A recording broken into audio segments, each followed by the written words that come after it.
सबसे पहले आप सभी को नमस्कार। बीपीएससी मस्ती अकाडमी में आप सभी को मेरे दिल से हार्दिक अभिनंदन। अगर मेरा वीडियो अच्छा लगे तो शेयर और लाइक सब्सक्राइब ज़रूर करिएगा, क्योंकि ये बीपीएससी मेन से विश्लेषण क्वेश्चन है।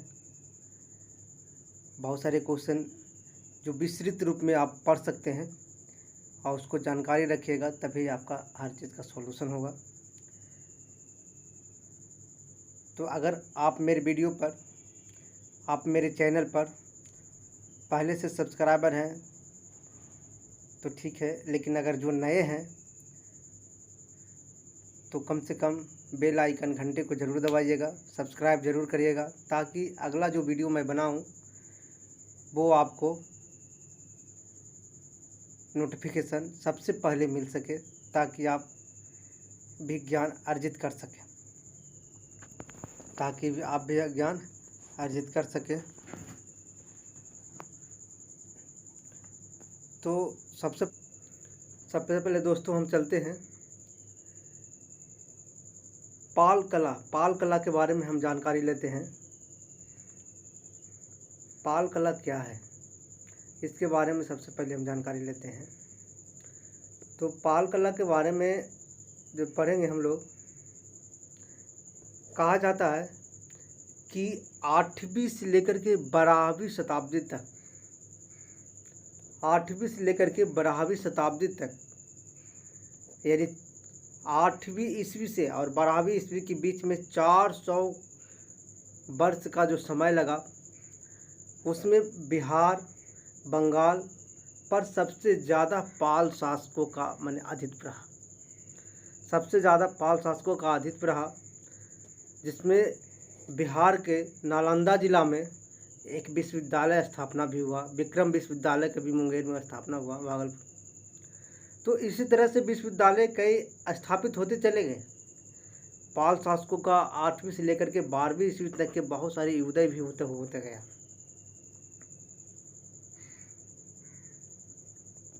तो हम इसके बारे में जानेंगे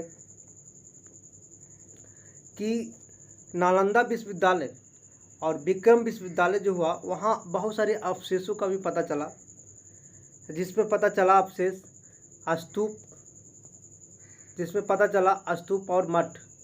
क्या पता चला? स्तूप और मठ का भी पता चला।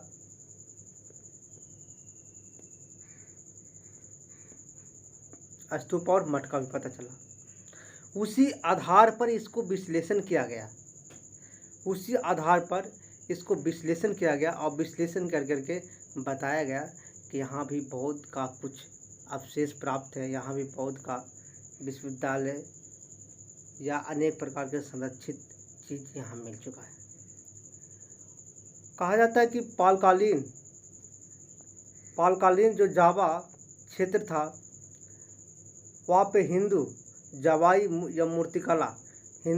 मूर्तिकला यानी उस समय का क्षेत्र, जावा लोग थे, मूर्तिकला का जो विकास किए थे। नेपाल, कश्मीर और बर्मा, थाईलैंड में भी इसका पूर्ण तरह से विकसित हो चुका था। पूर्ण तरह से इसको क्या हुआ था? विकसित हो चुका था।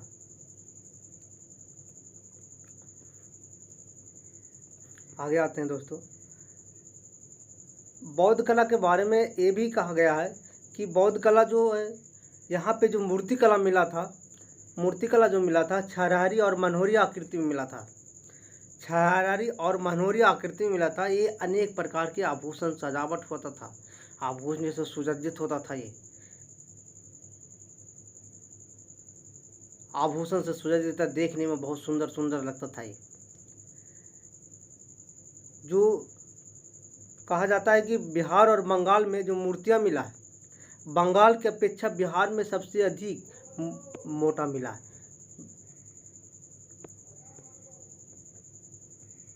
बंगाल के अपेक्षा बिहार में इससे ज़्यादा क्या है, मूर्तियों को मोटाई मिला है। आगे आते हैं। पालकालीन जो हम लोग पढ़ चुके हैं, पालकालीन जो पढ़ रहे हैं, उसमें देवी देवताओं का वर्णन भी मिला है। इस पर पालकालीन प्रभाव पर सबसे ज़्यादा प्रभाव सारनाथ का प्रभाव सबसे ज़्यादा रहा। मूर्तियों जो था बिहार और झारखंड में मिला। भूरे और काले रंग का विशाल चट्टानों का बनाया जाता था, जो ऐसा चट्टान का बनाया जाता था जो देखने में धातु जैसा चमकता, पॉलिश युक्त था।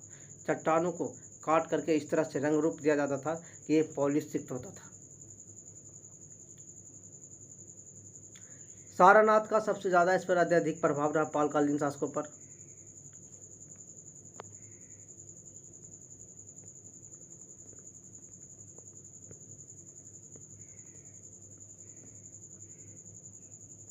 नालंदा नालंदा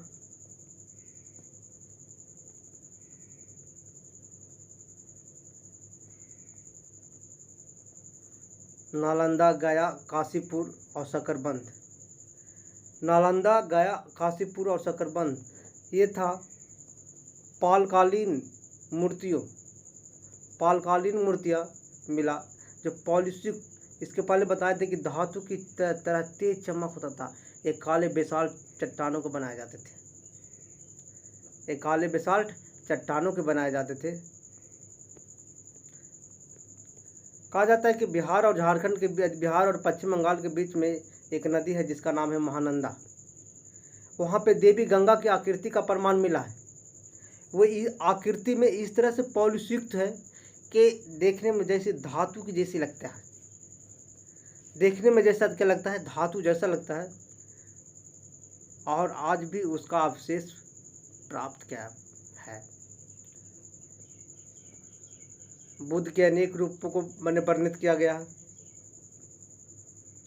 जैसे हम देखेंगे।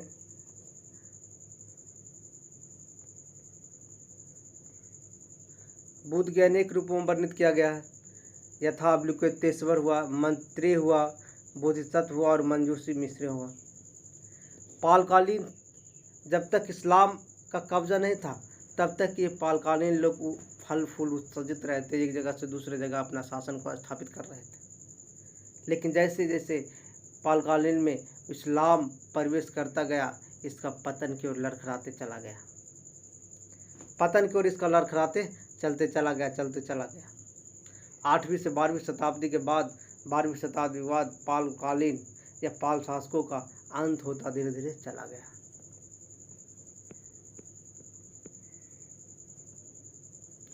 पालकालीन चित्रकला के बारे में हम पढ़ेंगे।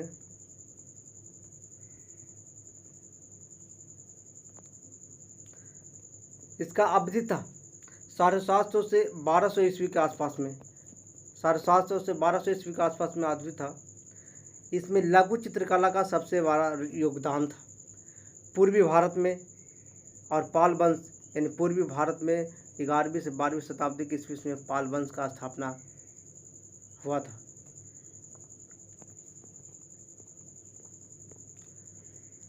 कहाँ कहाँ का हुआ था देखिए। नालंदा हुआ था, नालंदा, वदंतपुरी, विक्रम विश्वविद्यालय, सोमपुर, ये सब बौद्ध कलाओं का शिक्षा का केंद्र था। बुद्ध शिक्षा सबसे धर्मोपरि था। उसमें बौद्ध शिक्षा का ज्ञान दक्षिण पूर्वी एशियाई देशों से विद्यार्थी सीखने के लिए आते थे। दक्षिण पूर्वी एशियाई देशों से विद्यार्थी क्या करते थे, सीखने के लिए आते थे। जहाँ पाल शैलियों का सबसे ज़्यादा संग्रह था। जब सीख करके दक्षिण पूर्वी एशिया के देशों में नेपाल, तिब्बत, बर्मा, श्रीलंका और जावा, वहाँ जा कर के बौद्ध धर्म को प्रचार प्रसार किया करते थे। यहाँ से पांडुलिपियों का भी सबसे ज़्यादा प्रमाण मिला है। असंख्य पांडुलिपियों मिले हैं। अभी भी कांस्य प्रतिमा उस पर बनाया जो ब्रजनायन शाखा से संबंधित है। किससे? ब्रजनायन शाखा से संबंधित है। असंख्य पांडुलिपियों का मिला है, कांस्य प्रतिमा मिला है। यह चित्रकार थे धीमान। उनके पुत्र का नाम था बिठपाल। उनको पुत्र का नाम क्या था? बिठपाल। उनको पुत्र का नाम था बिठपाल। धीमान जो थे चित्रकार थे, उनको पुत्र का नाम था। पालकालीन में चक्रधर रेखाएं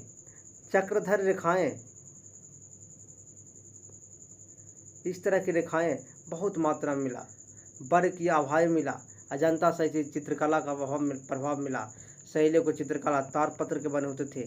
तारपत्र में क्या होता था कि बुद्ध का प्रतिमा बीच में रहता था और दोनों बगल जो होता था विचार अक्षर का अंकित किया जाता था।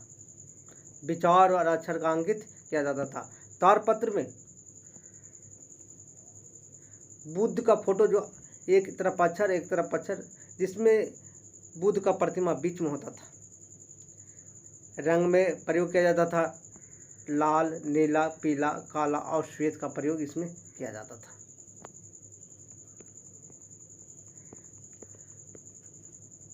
कहा जाता है कि तारपत्रों में भित्ति चित्र का प्रमाण मिला है। तारपत्रों में भित्ति चित्र का प्रमाण मिला है। उदाहरण के रूप में बोडलेन पुस्तकालय, ऑक्सफोर्ड पुस्तकालय, यहाँ उच्च कोटि के ज्ञान का उपलब्ध अभी भी मौजूद है। पांडुलिपियाँ अभी भी हैं। 8000 पांडुलिपियाँ वहाँ मौजूद है। उच्च कोटि का ज्ञान अभी भी वहाँ पे मौजूद है, जिसको 6 पृष्ठों में बांटा गया। कितना? 6 पृष्ठों में बांटा गया।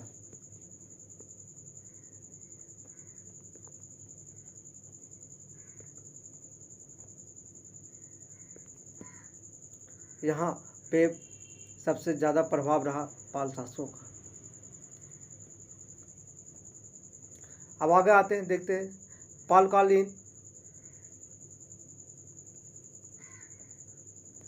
पालकालीन 13वीं शताब्दी में विनाश का लीला शुरुआत हो गया। कहते हैं ना 8वीं से 12वीं ईस्वी तक, यानी 12वीं ईस्वी 8वीं ईस्वी से लेकर के 12वीं शताब्दी तक के 8वीं शताब्दी से लेकर के 12वीं शताब्दी तक के पालकालीन बहुत फला फूला। लोगों पर जाकर के विश्वविद्यालय बनाए। यहाँ पे विश्वविद्यालय में अनेक देशों से, दक्षिण पूर्वी एशियाई देशों से आकर के ज्ञान अर्जित किए। लेकिन 12वीं शताब्दी के बाद मुस्लिम का आक्रमण जैसी मुस्लिम का आक्रमण होता है, पालकालीन धीरे धीरे नष्ट होते चला जाता है। लोग बिखरते चले जाते हैं।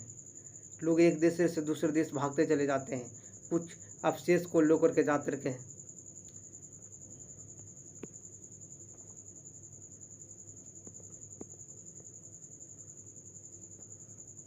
जैसे अवशेष में लिखे गए थे, मठवासी और कलाकार चले गए।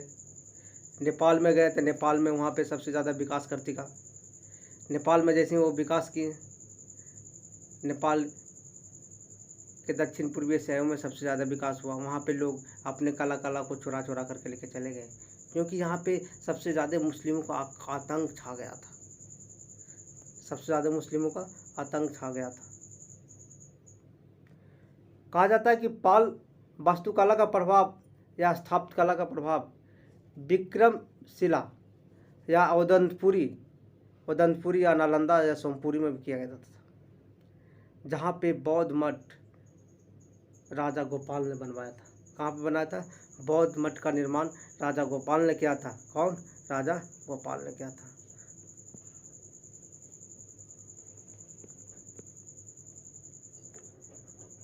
विक्रमशिला में सूरजगढ़ में, धर्मपाल में, सूरजगढ़ में, जयमंगलगढ़ में सब जगह बौद्ध मठों का स्थापना कर चुका था। बौद्ध गुफाओं का था स्थापना हो चुका था धीरे धीरे।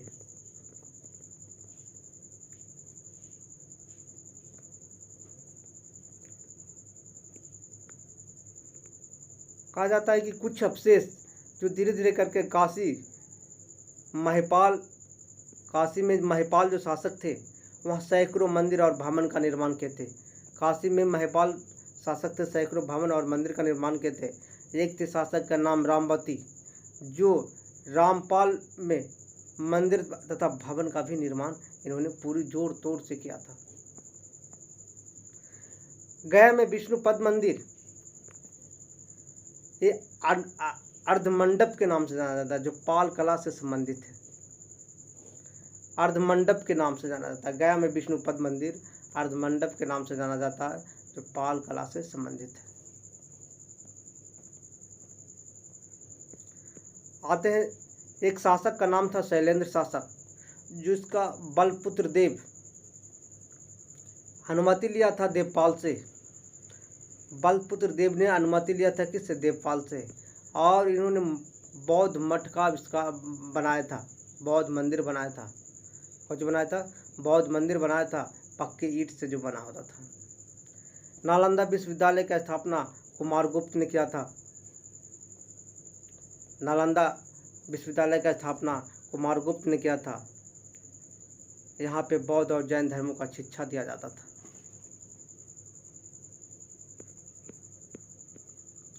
अब आते हैं दोस्तों पटना कलम के बारे में जरा जानकारी लेते हैं। पटना कलम है जो मुगल कला और यूरोपीय कला को मिश्रित करके ये बनाया गया। मिश्रित के दोनों को मिश्रित से इसका जन्म हुआ था 18वीं शताब्दी ईस्वी में। 18वीं शताब्दी ईस्वी में पटना कलम का मुगल कला और यूरोपीय कला का मिश्रित करके इसको जन्म हुआ था, जिसको हम पटना कलम के नाम से जाना जाते हैं। पटना कलम को चित्रकला कंपनी शैली के नाम से भी जानते हैं। 18वीं शताब्दी में इसमें हुआ था, कंपनी शैली के नाम से जाने जाते हैं।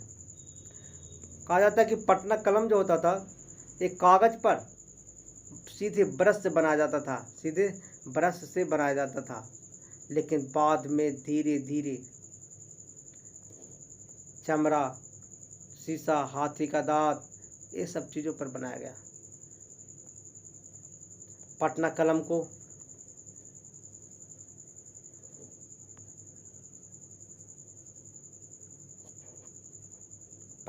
को ब्रिटिश जल रंग पद्धति पर इसको अपनाया गया। कौन पद्धति पर? ब्रिटिश जल रंग पद्धति पर इसको अपनाया गया। इसमें विचार किया गया सामाजिक और राजनीतिक की झलक दिखाया गया। सामाजिक और राजनीतिक का इसमें क्या दिखाया गया? झलक दिखाया गया। पटना कलम को 6 भागों में बांटा गया। कितना भागों में बांटा गया? पटना कलम को 6 वस्तुओं में बांटा गया, 6 भागों में बांटा गया। दैनिक जीवन में उद्योग धंधे जो होता था उस पर उसका चित्रांकन किया गया। जैसे हम आज के ज़माना में देखते हैं उद्योग धंधे के में धोबी, कसाई, मेहतर, नौकरानी, डाकिया, ये सबको सीधे ब्रश से उतारा गया। ये सबको सीधे ब्रश से क्या कर दिया? उतार दिया गया। मांगलिक पर्व में पालकी, डोली और दीपावली का भी चित्रण किया गया। देखने में सुंदर सुंदर लगते थे।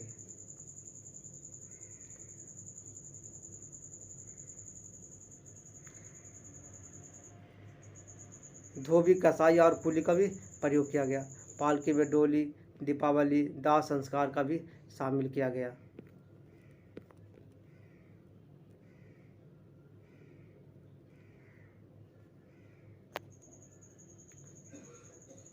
वास्तु चित्रण में स्थापत्य कला और मुगल कला का प्रयोग किया गया। इसमें मुगल कला का प्रयोग एक प्रकार का भी नहीं था। पशु पक्षी का चित्रण किया गया। सुलेख कला का चित्रण किया गया।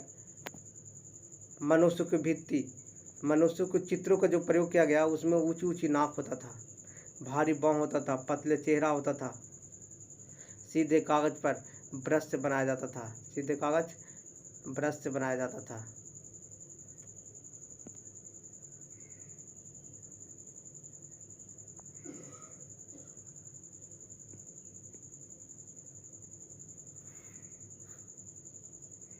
सीधे कागज और ब्रश, कजली स्याही का प्रयोग किया जाता था। गहरे भूरे रंग, लाल, हल्का पीला, नीला रंग का प्रयोग किया जाता था। चित्रकार पुरुष के रूप में कौन कौन थे? पटना कलम के चित्रकार थे सेवक राय थे, हुलास थे, लाल थे, जयराम दास थे, शिवदयाल थे। मुस्लिम एक निगाह का भी दृश्य बनाया गया। जो शिवदयाल थे वो मुस्लिम निगाह का चित्र ऐसा बनाते हैं जिसको आदित्य कहा जाता था, जिसको आदित्य के नाम से जाना जाता था। महादेव लाल द्वारा निर्मित रांगनी या गंधारी चित्र का भी प्रयोग किया गया था।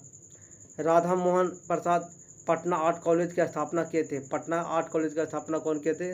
राधा मोहन प्रसाद किए थे। ईश्वरीय प्रसाद वर्मा ने पटना शैली का अंतिम कलाकार थे। ईश्वरीय प्रसाद वर्मा पटना कलम का अंतिम कलाकार थे। ये 20वीं शताब्दी ईस्वी तक ईश्वरीय प्रसाद का मृत्यु हो गया और पटना कलम शैली का समापन हो गया। पटना कलम शैली का क्या हुआ? समापन हो गया। बिहार सरकार ने क्या किया कि पटना कलम शैली को 2010 ईस्वी में धरोहर या संस्कृति के पटना कलम इसको घोषित कर दिया गया। पटना कलम को 2010 ईस्वी में धरोहर संस्कृति के रूप में इसको घोषित कर दिया गया। अब आते हैं मधुबनी चित्रकला के बारे में दोस्तों।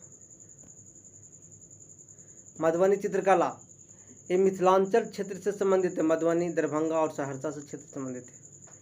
मधुबनी चित्रकला को 3 भागों में बांटा गया था। एक था भित्ति चित्र, आरीपन और पटचित्र था।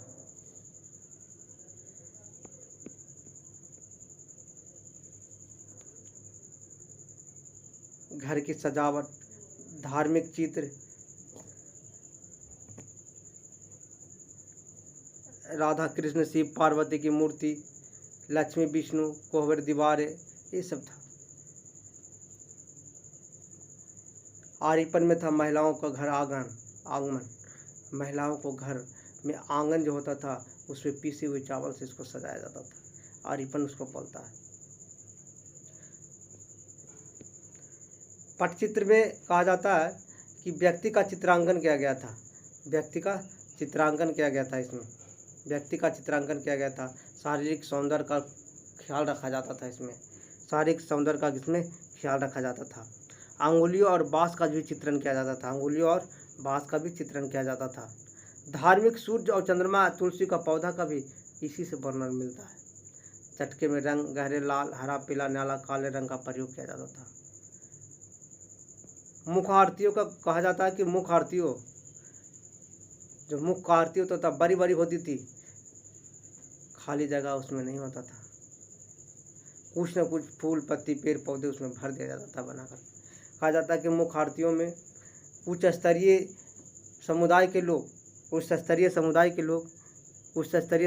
लोग रंग बिरंगी रंग का प्रयोग करते थे, लेकिन निम्न स्तरीय समुदाय के लोग काला और प्लस लाल का भी प्रयोग करते थे। बस निम्न समुदाय के लोग होते थे काले और लाल का प्रयोग करते थे, लेकिन उच्च स्तर के लोग हरे के रंग का भी प्रयोग किया करते थे। मधुबनी पेंटिंग प्रसिद्ध महिला कौन कौन चित्रकार है देखते हैं। चित्रकार के रूप में जगदम्बा देवी, महासुंदरी देवी और बउआ देवी। जगदम्बा देवी, महासुंदरी देवी, बउआ देवी और सीता देवी, लीला देवी, चंद्रकला देवी, भारती दयाल थे। ये सब मधुबनी पेंटिंग का महिला चित्रकार है। पूछ देता है कभी कभी क्वेश्चन में कि जगदम्बा देवी किससे संबंधित है, तो मधुबनी पेंटिंग से। महासुंदरी देवी किससे संबंधित है, मधुबनी पेंटिंग से। बउआ देवी किससे संबंधित है, मधुबनी पेंटिंग से। क्वेश्चन 4 को देगा, ऑप्शन 4 को देगा, कोई एक हो देगा। अब आते हैं मंजूषा शैली के बारे में हम पढ़ते हैं।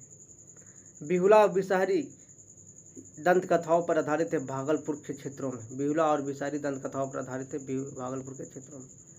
इसमें सांप, चंपा फूल, सूर्य, कमल, हाथी, घोड़ा, मीट, कछुआ, मछली, पेड़, ये सब चीज़ों का इसमें चित्रण किया जाता था।